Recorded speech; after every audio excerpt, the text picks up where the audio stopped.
Silakan klik tombol subscribe dan aktifkan notifikasi pada tombol lonceng supaya tidak tertinggal video seputar misteri dan pembahasan menarik lainnya, dan klik tombol like juga jika sahabat menyukai video ini. Saya pernah dapat kiriman video tentang pasukan elitnya Rusia. Ya, jadi ada pasukan khusus Rusia itu menggunakan cara baru untuk bagaimana pasukan elit Rusia ini kebal terhadap peluru. Ya, dari di rekaman saya lihat mereka membuka pakaiannya, jaketnya. Jadi dengan telanjang dada, kemudian ditembak dengan AK-47. Gak apa-apa. Ya.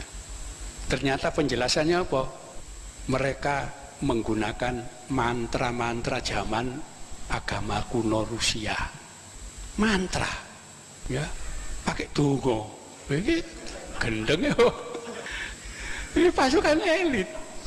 Ya kalau Amerika itu kan pakai jaket anti peluru macam-macam. Ini tidak biasa, tapi pakai mantra, pakai tungo kuno. Loh ini kan sebetulnya orang-orang kita zaman dulu pakai tungo, naik perang macam-macam. Ternyata dipraktekkan lagi zaman milenial ini. Nah itulah perubahan-perubahan yang kita nggak bisa memprediksi itu. Tapi dasar keilmuan sekarang banyak dasarnya dari hal-hal yang sifatnya gaib, yang bukan benda. Itu faktanya. Mudah-mudahan nanti Ansor harus belajar itu ilmu nujum, ya, termasuk cabang dari ilmu tasawuf dari Thariqat Rifaiyah yang namanya ilmu debus. Jadi dalam ilmu tasawuf itu ada torekot namanya torekot Rifaiyah.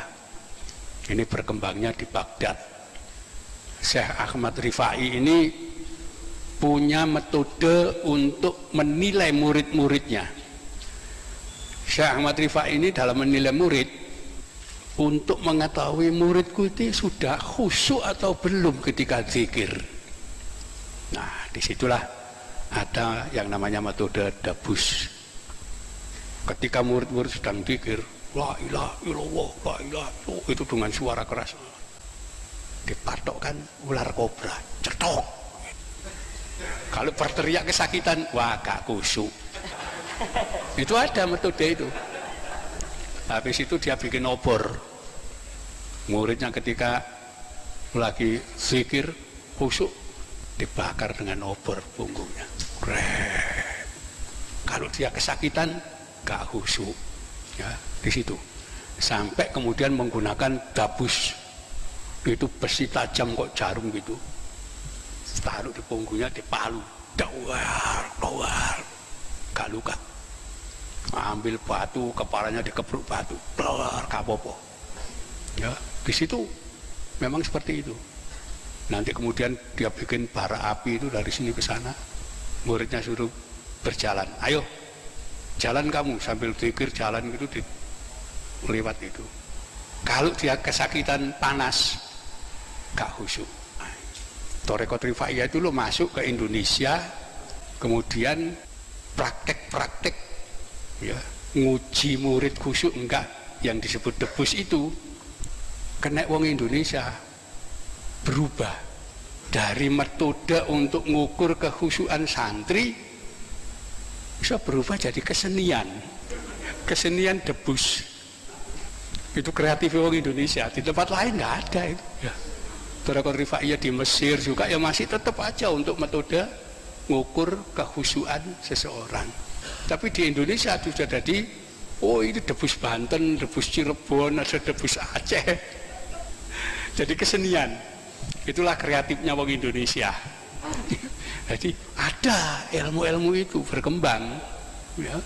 Jadi itu nanti ada kitab Al-Awfaq, kitab Syamsul Ma'arif, ya, itu semuanya itu ada muat-muat, ya, bikin raja, bikin macam-macam.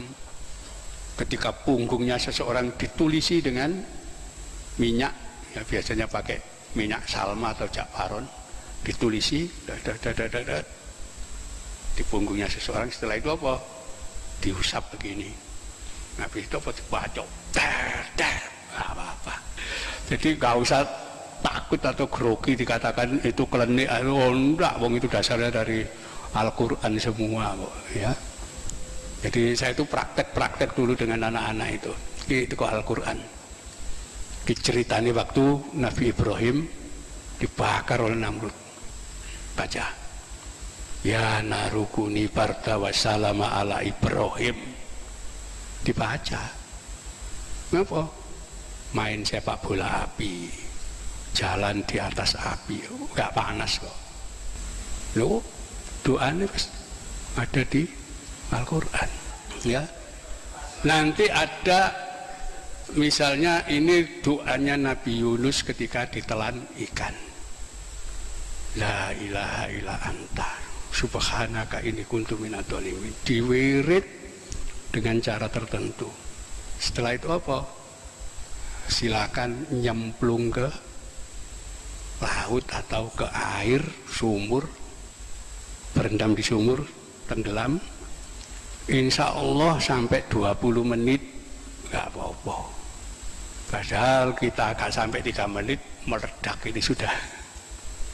Tapi ketika baca itu sampai 20 menit, ya itu bisa bernapas di dalam air, nggak apa-apa.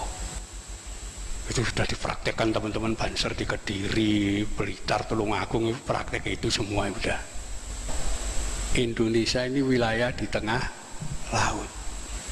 Orang-orang Arab itu bangsa yang takut laut. Karena itu untuk nyebrang ke wilayah Nusantara tidak berani mereka. Apalagi melintasi Samudra Hindia. Ya. Itu lautan yang terkenal paling ganas ombaknya yang tidak bisa dilewati oleh kapal-kapal kecil.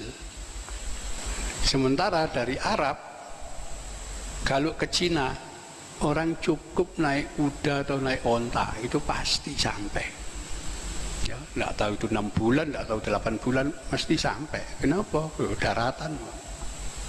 Ya, ke Eropa kemana-mana itu lewat darat. Tapi kalau ke Indonesia wajib lewat lautan besar.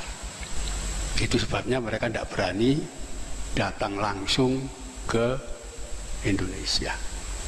Ya, bahkan dalam catatan Khalifah Umar bin Khattab itu pernah ada utusan dari Sriwijaya, dari Sarondip, Suwarnadipa, itu datang ke Madinah menyatakan utusan Raja Sarondip dari tengah lautan. Ya, Sarondip itu Suwarnadipa.